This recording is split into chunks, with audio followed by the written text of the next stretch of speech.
بعد ما خلص عرض مسلسل الصفارة لأحمد أمين افضل مسلسل كوميدي في رمضان، يعني بالنسبه لي حسم الجدل بالنسبه لي بدري قوي، مسلسل الصفاره يستحق افضل مسلسل كوميدي في رمضان. 15 حلقه ان اروع ما يكون، يعني كقصه وكتمثيل وككوميديا كل حاجه بيرفكت في المسلسل ده، مفيش بالنسبه لي غلطه كده. مسلسل جامد جدا يعني. واحمد امين بالنسبه لي كان في واحد بيتكلم في حته ان احمد امين ده عمره ما هيخذلك في حياتك، يعني عمر الممثل ده ما هيخذلك، يعني ككوميديا كدراما كل حاجه. فنان يطلع عليه المصطلح فنان الشامل، ده بالنسبه لي بجداره فنان شامل في كل حاجه، كتاليف كاخراج مثلا كتمثيل، كل حاجه بالنسبه لي احمد امين بيعرف يعملها جامد جدا. يعني بالنسبه لي شكرا كل كرو العمل، شكرا احمد امين على المسلسل الجامد جدا ده، مسلسل في الحلو منه. فالحلقه دي هنتكلم في المسلسل وشرح الاحداث وشرح القصه اللي فيها معاني كتير جدا وفيها عبره للانسان عامه، يعني قصه حلوه جدا وفيها رساله ومسج حلوه جدا بالنسبه لي واستمتعت بيها. وهنشرح بعض التفاصيل اللي ممكن ما ظهرش عند البعض، لكن انا اعتقد ان المسلسل وضح حاجات كتير في المسلسل، بس في شويه حاجات عايزين نتكلم بيها في التفاصيل. ما تنسوش تعملوا لايك للفيديو وسبسكرايب للقناه وتفعلوا زر التنبيهات عشان يوصلكم الجديد. يلا بينا. مسلسل صفارة بطولة أحمد أمين وطه دسوقي وآية سماحة وحاتم صلاح. وبالنسبة لي المسلسل ده جامد جدا يعني، وصراحة أدى الغرض عليه بالنسبة له كقصة وككوميديا، كل حاجة كانت مظبوطة في المسلسل ده. بصراحة بشكر أحمد أمين وبشكر كل كرو العمل. والمسلسل من إخراج علاء إسماعيل اللي أخرج البلاتو وبرنامج الفاميليا لأحمد أمين، مش أول تعاون مع أحمد أمين.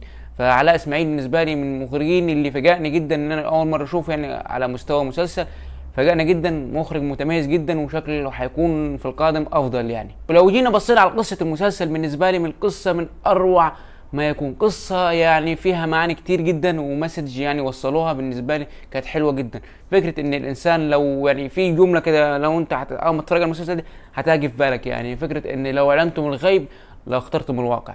دي الجمله دي اول ما هتجي في وشك، يعني مش لازم، لو ممكن لو رحت الحاجات اللي هي السفر عبر الزمن دي، وان انت عايز تشوف ايه اللي هيحصل لك بعد كده، ممكن ترضى باللي انت مكتوب له. وده المسلسل اللي حاول يوصله، فكره ان انت لازم ترضى باللي اتكتب لك سواء كان حلو او وحش، لازم ترضى، لان بعد ما الرضا ده انت ممكن تغير في حياتك اللي جايه، لكن ما تقدرش تتحكم في حياتك اللي انت تغير حياتك او تغير موقف حصل لك. فدي بالنسبه لي كانت وضحوها في المسلسل ده، ان انت لازم ترضى، وان اي حاجه مكتوبه لك هي مكتوبه لك عشان خير ليك مش عشان شر. فالمسلسل ده بالنسبه لي وضح المسج والرساله دي من افضل ما يكون.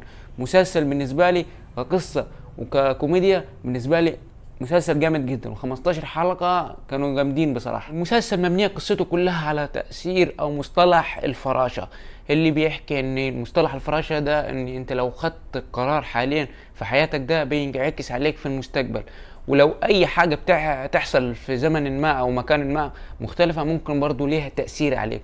وده من هنا بدات قصه او مصطلح الفراشه، واللي مبنيه بشكل كامل على المسلسل ده، ان اي حاجه بتحصل عملتها دلوقتي او اختيار اخترته دلوقتي ده بينعكس عليك في المستقبل، او بيحصل فيه تغيير في حياتك في المستقبل على سواء اختيار واحد بس. والمسلسل ده مبني على المصطلح ده او اللي هو اسمه تأثير الفراشة. وده اللي بنشوفه لما شفيق بيصفر وبيرجع 3 دقايق وبيقرر ان هو عايز يغير حاجة في ال3 دقايق ده، وده اللي بنشوفه في المستقبل لما بيرجع بيبقى فيه تفاصيل صغيرة اختار قرار خده وده بينعكس عليه في المستقبل.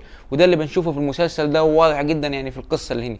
وبالنسبة لي 15 حلقة او 10 شخصيات اللي قدموا احمد امين جامدين جدا يا جدع. ما تشوفش كل شخصية عملها ازاي ان هو بيقدر يطلع من الكاركتر ده بيدخل في الكاركتر ده، جامد جدا يا جدعان. ممثل يعني رهيب الصراحه، يعني كل شخصيه بالنسبه لي كانت جامده جدا، وانا مذهول ان اشوف كل كاركتر فيه اختلاف وفيه طريقه بيقدمها بيه، وكل نفس الممثل اللي هو بيقدم كل شخصيه. وبالنسبه لي يعني الحلقه الرابعه والحلقه الثامنه ده كانوا بالنسبه لي جامدين جدا، وشخصيه المهاتما وشخصيه نونا بالنسبه لي جامدين جدا، والكاركترين ده يعني بصراحه علقوا معايا في المسلسل ده. والحلقتين ده كان فيهم كميه كوميديا انا ما شفتهاش بالنسبه لي، يعني ما ضحكتش الضحك ده في مسلسل يعني من فتره كبيره جدا على حلقه مثلا، لا الحلقتين يعني جامدين جدا. واحمد امين وكل كرو العمل الصراحه خلقوا حاله جميله جدا يعني. ويعني طه دسوقي بالنسبه لي، طه دسوقي ده بالنسبه لي ده المسلسل ده هيبقى نقطه انطلاقه قويه جدا في مسيرته بالنسبه لي. ايه الشخصيات دي كل تحويل من شخصيه لشخصيه جامد جدا. يعني كل شخصيه بالنسبه لي ما يختلفش عن حاجه عن احمد امين. بالنسبه لي كان بالنسبه لي الكيمياء والثنائيه اللي عاملينها كانت من افضل ثنائيات شفتها بالنسبه لي يعني في مسلسل في رمضان. يعني كانت جامده جدا، والتفاهم ما بينهم كانت رائع جدا. كل شخصيه وكل نجل في الشخصيه وكل كاركتر عامله جامد.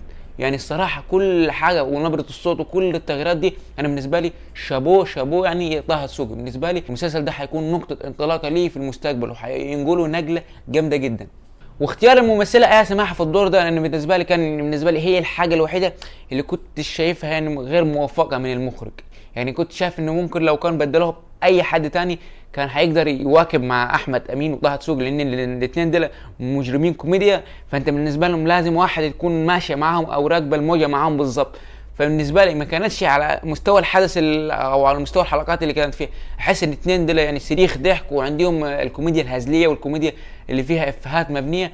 فكنت شايف اني مش قادر اتواكبهم او مش قادر اجاريهم في الحته دي. يعني ايه سماح بالنسبه لي يعني ممثله كويسه جدا، بس في الدور ده ما حسيتش ان هي الكوميديا كانت تقدر مجاريه معاهم في الشخصيات او كمستوى الكوميديا. لان نهايه قصه في المسلسل اللي بالنسبه لي فيها رساله. يعني المخرج شاطر جدا، بيدي في كل نهايه قصه رساله ان انت لازم ترضى بحياتك سواء كانت حلوه او وحشه، فلازم ترضى. يعني لو علمتم الغيب لاخترتم الواقع. يعني المسلسل بالنسبه لي مبني على المقوله دي، يعني ان انت لازم ترضى في حياتك سواء كانت وحشه او حلوه، وان بعد ما ترضى هتقدر تغير حياتك في القادم. بصينا على التفاصيل في المسلسل ده بالنسبه لي، يعني شخصيه الراجل اللي بيخبط فيه شفيق في كل حلقه ده، الراجل ده بالنسبه لي عامل زي نظام تاثير الفراشه. كل مره بيخبط فيه شفيق بيحصل حدث ما في القصه دي، او بيغير في اختيارات شفيق للمستقبل بعد ما يرجع للمستقبل. بتشوفه كل مره بيخبط ان الراجل ده، انا اتفاجأت ان هو انت لو بصيت ان الراجل ده يعني ده زي خيال شفيق كده. يعني لو بصيت في فيلم اسف عن الازعاج وشخصيه محمود حميده، الراجل ده بالظبط عامل زي نفس الكاركتر ده، مخفي او مش موجود غير في خيال احمد امين، وكل مره بيخبط فيه بتشوف التاثير اللي بيحصل فيه بعد ما يرجع. وحاتم صلاح في المسلسل ده بالنسبه لي كانت جامد جدا، وكل الافيهات اللي كان طالعه والحضور اللي فيه في المسلسل ده كان جامد جدا. مسلسل بصراحه كل الشخصيات اللي فيه وكل الاختيارات تحت المخرج على سواء الكاست كان ممتازين جدا. يعني ما عدا يعني زي ما قلت لكم يعني سماح ما كانتش تقدر جاريه على مستوى الكوميديا اللي كان فيها المسلسل ده. بالنسبه لي حاتم صلاح في المسلسل ده كان افضل من شخصيه نفادي في الجزء السابع. كان فيه كوميديا وافيهات كانت حاضره على طول في الحلقات، وحاتم صلاح كل يوم بيثبت ان هو ممثل كوميديان مبهر جدا. طبعا الفنانه القديره انعام سالوسة كانت يعني من افضل ما يكون. يعني بالنسبه لي استمتعت بيها جدا، ويعني ممثله بصراحه انا ببسط لما اشوف انعام سالوسة في مسلسل. يعني اتمنى ان هي تعمل حاجات كتير والناس المنتجين يفتكروها وتعمل حاجات كتير. بالنسبه لي بنبسط بوجودها. هو مسلسل بعد ما خلص ال 15 حلقه بالنسبه لي ده يستحق ان هو افضل عمل كوميدي في رمضان. يعني سيبك من الكبير واي مسلسل، لا المسلسل الصراحه معمول بشكل احترافي وشكل فيه جهد وفيه كل التفاصيل معموله صح. يعني شابوه للمخرج وشابوه لاحمد امين وشابوه لكل كرو العمل. بصراحه احييكم على المسلسل اللي عملتوه ده. وصراحه يعني كوميديا على مستوى 15 حلقه كانوا ثابتين. بالنسبه لي ما فيش حلقه ممكن تجلي، لكن لو في اي حلقه انت ممكن هتاخد لك افيه او افيه. لو الحلقه دي ما فيهاش كوميديا لازم هتضحك في الحلقه سواء على مشهد او مشهدين ده على الاقل.